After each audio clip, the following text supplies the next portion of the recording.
और शुरुआत लखनऊ से एक बड़ी खबर के साथ। एमएलसी स्नातक चुनाव में भारी हंगामा हुआ है। प्रत्याशी कांति सिंह ने बीजेपी प्रत्याशी पर मारपीट का आरोप लगाया है। प्रशासन पर लगाया पक्षपात का आरोप। प्रशासन हम लोगों की नहीं सुन रहा, कांति सिंह का इस तरह का बयान है। 1100 वोट से मैं आगे हूं, लेकिन प्रशासन मुझे हराने की कवायद में जुटा हुआ है। भारी हंगामे के बीच स्नातक चुनाव की गिनती का दौर जारी है और लखनऊ से खबर यह आई है कि यहां पर कांति सिंह ने मारपीट का आरोप लगाया है।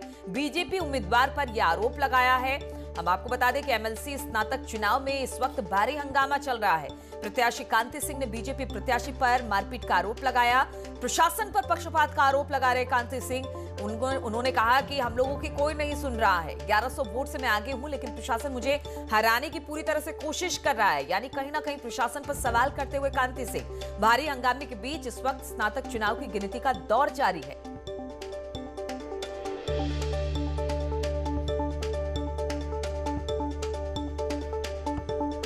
तो लखनऊ से बड़ी खबर आ रही है। एमएलसी चुनाव में जो गिनती चल रही थी उसको लेकर अब वहां पर हंगामा हो गया है। कांति सिंह ने बीजेपी पर कहा यह है कि बीजेपी इस वक्त हमारे साथ हमारे सहयोगी प्रशांत पांडे जुड़ गए हैं। प्रशांत, किस बात को लेकर आखिर वहां हंगामा चल रहा है?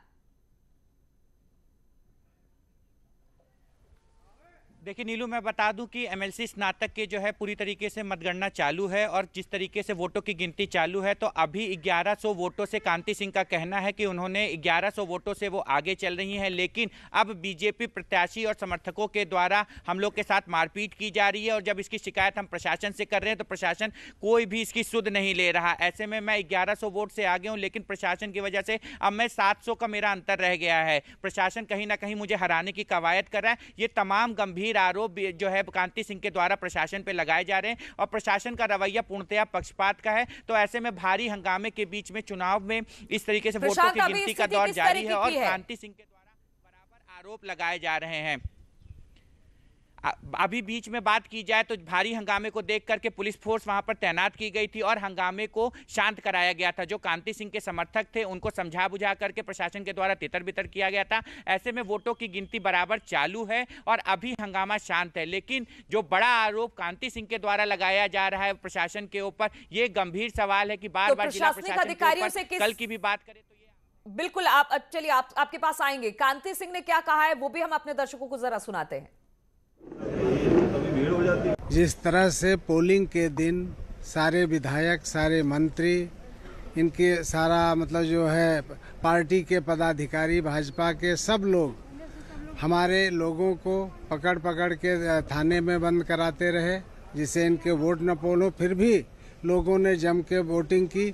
हम जीत रहे थे, अभी तक भी हम आगे हैं, लेकिन वो जो है हमारे जो इसमें आरओ बैठे हुए हैं वो बिल्कुल एक तरफा जो है निर्णय दे रहे हैं। जो भी इनवैलिड वोट आते हैं हमारे सारे इनवैलिड कर रहे हैं। उनके जो है इनवैलिड जो पूरी तरह से इनवैलिड है उनको भी वैलिड कर रहे हैं। कैसे लड़ाई झगड़ा हो, जबकि हम प्रशासन के हाथ ही जोड़ रहे हैं, कोई सुनवाई नहीं हो रही है। अभद्रता से गाली दी जाती है, माँ बहन की गाली दी जाती है। जीते हुए चुनाव को हराने के लिए सारे काम करे जा रहे हैं। बहुत गंदी गंदी गाली दी जा रही है और कह रहे हैं अगर हम ऐसे नहीं जीतेंगे तो मुझे दूसरा हथकंडा अपनाना पड़ेगा।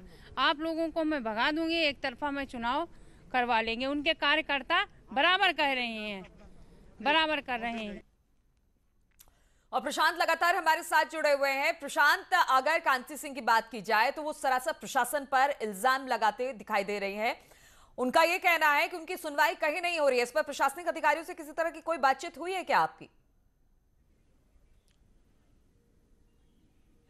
देखिए, प्रशासनिक अधिकारी इस समय किसी भी बात से कहने से बच रहे हैं और जो कांति सिंह के द्वारा आरोप लगाए जा रहे हैं उन आरोपों को उनकी जिस तरीके की चुप्पी है वो बल देती जा रही है। कहीं ना कहीं वो इन बातों से बच रहे हैं कि किसी भी तरीके की बात की जाए और जहां पर बात की जाए, जो वहां पर महिलाएं हैं उनके साथ में जो उनके समर्थक हैं, कहीं ना कहीं वो इस बात को जरूर कह रही है कि उनके साथ में बदसलूकी जो है वो सत्ता दल के द्वारा की जा रही है। ऐसे में बड़े हद तक इंजीनियर जो अविनाश सिंह वहां के प्रत्याशी हैं उनके ऊपर भी गंभीर आरोप अन्य प्रत्याशियों के द्वारा लगाए गए थे। कल भी अगर बात की जाए तो कल भी चुनावों की जब गिनती शुरू हुई थी, जब उनको सीरियलिंग करने का काम कर रहे थे, तो उसमें भी ब्रजेश सिंह जो कांग्रेस उम्मीदवार थे व अन्य उम्मीदवार थे वो धरने पर बैठ गए थे और साथ ही साथ भाजपा के द्वारा वहां पर जमकर हंगामा काटा गया था। ऐसे में चुनाव में गिनती के समय में प्रशासनिक अधिकारियों पर जो इस तरीके का वहां पर, जब मैं स्वयं वहां मौजूद था, उनके ऊपर दबाव बना करके जो उनके समर्थक हैं वो कहीं ना कहीं अन्य प्रत्याशियों को भी वहां पर दबाने का काम कर रहे थे। उसी की शिकायत को लेकर के जब आज कांति सिंह गई थी तो उनका ये आरोप है कि प्रशासन हमारी सुन नहीं रहा है और गाली गलौज के साथ साथ भारी हंगामे के बीच में वोटों की गिनती का दौर नीलू चालू है। बिल्कुल प्रशांत, आप हमारे साथ बने रहिए। और जिस तरह से आरोप लग रहे हैं कांति सिंह की तरफ से कि उनकी बातें नहीं सुनी जा रही है और वहां पर जो काउंटिंग हो रही है वो सही तरीके से नहीं हो रही है। और बढ़ते अगली खबर की ओर बात करते हैं। 24 साल के लंबे अंतराल के बाद आखिरकार इलाहाबाद झांसी खंड स्नातक सीट पर समाजवादी पार्टी के प्रत्याशी ने जीत दर्ज की है। मान सिंह यादव ने इलाहाबाद झांसी खंड स्नातक की सीट से भाजपा के प्रत्याशी यज्ञदत्त शर्मा को हरा दिया। समाजवादी पार्टी के प्रत्याशी मान सिंह यादव ने भाजपा के प्रत्याशी यज्ञदत्त शर्मा को 4333 के वोटों के लंबे अंतराल से हरा दिया है। 5 दिसंबर को शुरू हुई मतगणना की प्रक्रिया 3 दिसंबर से शुरू हुई मतगणना की प्रक्रिया 4 दिसंबर की रात 11 बजे के आसपास समाप्त हुई। इस मैराथन मतगणना प्रक्रिया में काफी रोमांचक मुकाबला देखने को मिला है।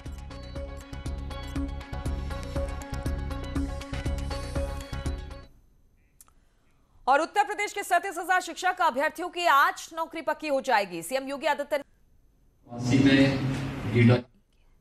तो उत्तर प्रदेश के 37,000 शिक्षक अभ्यर्थियों की आज नौकरी पक्की हो जाएगी। लंबा इंतजार इन शिक्षकों को करना पड़ा और आज सीएम योगी आदित्यनाथ नियुक्ति पत्र इनको सौंपने वाले हैं। दोपहर 12 बजे इस कार्यक्रम का आयोजन किया गया है जिसमें सीएम अभ्यर्थियों से संवाद भी करेंगे। बातचीत करने के लिए रंजना हमारे साथ जुड़ गई हैं। रंजना, बहुत लंबे समय से इस पत्र का इंतजार कर रहे थे, इस नियुक्ति पत्र का इंतजार कर रहे थे जो आज सीएम के हाथों अब इन लोगों को मिलेगा। बिल्कुल 69,000 शिक्षकों की जो भर्ती थी उसमें आज 36,590 शिक्षकों को नियुक्त किया जाएगा। 5 शिक्षकों को खुद मुख्यमंत्री नियुक्ति पत्र देंगे और पहले चरण में 31,277 शिक्षकों को नियुक्ति पत्र मिलेगा। इसमें जो है इस तरह से देखा जाए तो जो एक चिर प्रशिक्षित जो इनकी शिक्षकों की जो थी मन की जो उनकी महसूस के रह जाते थे जब उनको आती थी और कोर्ट से स्टे लग जाता था, मामला जब लगता था कि उनको नियुक्ति पत्र मिल जाएगा और कोर्ट से स्टे लग जाता था। आज जो है ये पूरा होने जा रहा है। सीएम खुद अपने हाथ से नियुक्ति पत्र देंगे। इस तरह से इतने लोगों को आज खुशहाली उनके घर में दिए जलेंगे। खुशहाली आएगी कि आज उनको नौकरी उनकी आज जो कि वो बहुत दिनों से इंतजार कर रहे थे आज बिल्कुल बहुत दिनों से इंतजार कर रहे थे और अब इंतजार उनका खत्म होने वाला है। बहुत बहुत शुक्रिया आपका रंजना हमारे साथ जुड़ने के लिए। और बांदा में देर रात एक तेज रफ्तार 4 पहिया कार ने बाइक सवार 2 युवकों को जोरदार टक्कर मार दी। हादसे में एक युवक की इलाज के दौरान अस्पताल में मौत हो गई और दूसरे युवक की हालत इस वक्त गंभीर बनी हुई है। मामला तिंदवारी थाना क्षेत्र के फतेहपुर मार्ग का है जहां पर 2 बाइक सवार युवक फतेहपुर से बांदा अपने रिश्तेदारों के यहां किसी काम से जा रहे थे। तभी बांदा से फतेहपुर की ओर जा रही एक तेज रफ्तार 4 पहिया कार ने युवकों को सामने से जोरदार टक्कर मार दी। ऐसे 2 लोगों को लाया गया था जो सड़क दुर्घटना में घायल हुए थे, जिनमें से एक का नाम रजत शुक्ला और पिता का नाम अवधेश शुक्ला, उम्र करीब 35 वर्ष, जो कि सीरियसली इंजर्ड थे। इनको प्राथमिक उपचार के बाद इनको कानपुर मेडिकल कॉलेज से रेफर किया गया है। दूसरा व्यक्ति जिनका नाम अमिताभ राजपूत, पिता का नाम इंद्रपाल, उम्र करीब 21 वर्ष, उनको परीक्षण के बाद मृत घोषित किया गया, जिनके शव पोस्टमार्टम हेतु मोर्चरी में रखवाया गया। इसमें हमारे जो बच्चे आ रहे थे, छोटू नाम था उसका, एक साथी उनका बाइक चला रहा था। दोनों लोग आ रहे थे फतेहपुर से बांदा। उसकी अभी एक शादी तय हुई थी, 2 महीने बाद उसकी शादी है। तो एक काम से आए थे व्यापार के सिलसिले में। अचानक माटा गांव के पास में जो है किसी अज्ञात वाहन ने उनको टक्कर मार दी। इसके मौके पर जो है छोटी की डेथ हो गई। तो उनका एक साथी गंभीर हालत में यहाँ के डॉक्टरों ने उनको बाहर रेफर कर दिया है।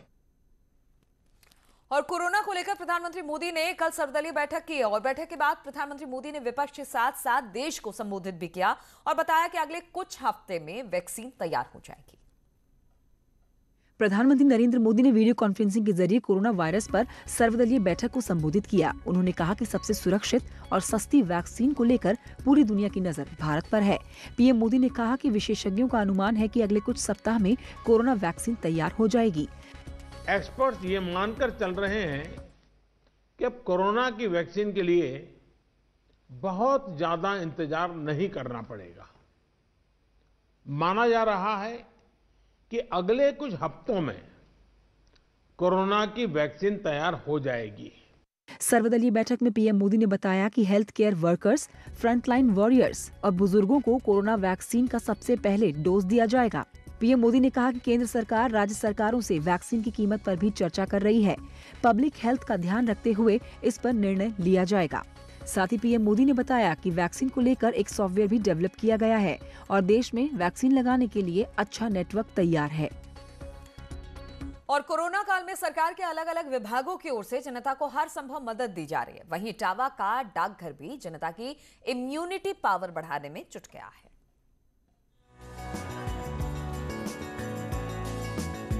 काउंटर पर रखी दवाएं और लोगों की भीड़ देखने से तो यही लगता है कि ये किसी मेडिकल स्टोर की तस्वीर है, लेकिन ऐसा बिल्कुल नहीं है।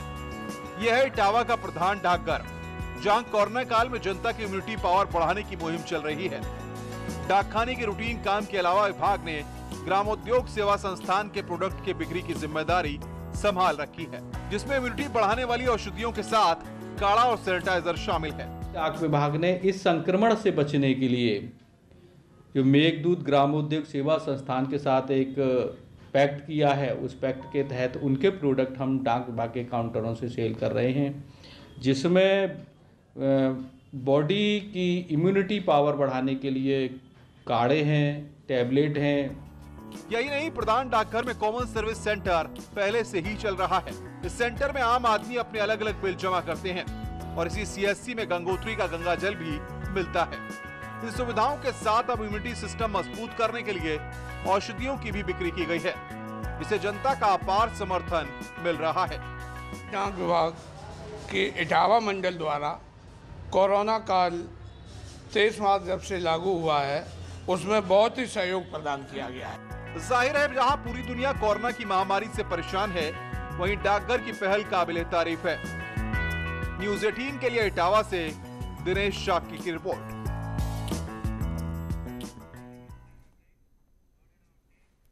और रुकेंगे यहाँ पर छोटे से ब्रेक के लिए, बहुत जल्द लौटते हैं। उत्तर प्रदेश में इन दिनों कांग्रेस अपने संगठन को मजबूत करने के लिए अपने स्तर से हर संभव प्रयास में जुटी नजर आ रही है। इसके तहत राजधानी लखनऊ में कांग्रेस मुख्यालय पर कांग्रेस के दलित विभाग ने दलित महापंचायत का आयोजन किया, जिसे कांग्रेस के राष्ट्रीय महासचिव और उत्तर प्रदेश प्रभारी प्रियंका गांधी ने वीडियो कॉन्फ्रेंसिंग के जरिए संबोधित करते हुए प्रदेश सरकार पर इशारों ही इशारों में बसपा पर भी जमकर निशाना साधा। तो वहीं दूसरी ओर कांग्रेसी नेताओं और कार्यकर्ताओं से दलित उत्पीड़न के खिलाफ यूपी में बुलंदी से आवाज उठाने की अपील भी की। देखते हुए कि ममता गांव में क्या हुआ, ललितपुर में क्या हुआ, आजमगढ़ में क्या हुआ, ये स्पष्ट होता है कि उत्तर प्रदेश में जो दलितों पर अत्याचार हो रहा है, वह शायद ही देश में किसी और प्रदेश में इतना अत्याचार हो रहा है। और कोरोना काल में इम्यूनिटी बढ़ाने का सबसे बेहतरीन फल है प्रयागराज का लाल अमरूद। सर्दियों में इसकी पैदावार सबसे अधिक होती है, लेकिन इस बार इसकी डिमांड कुछ ज्यादा ही बढ़ गई है।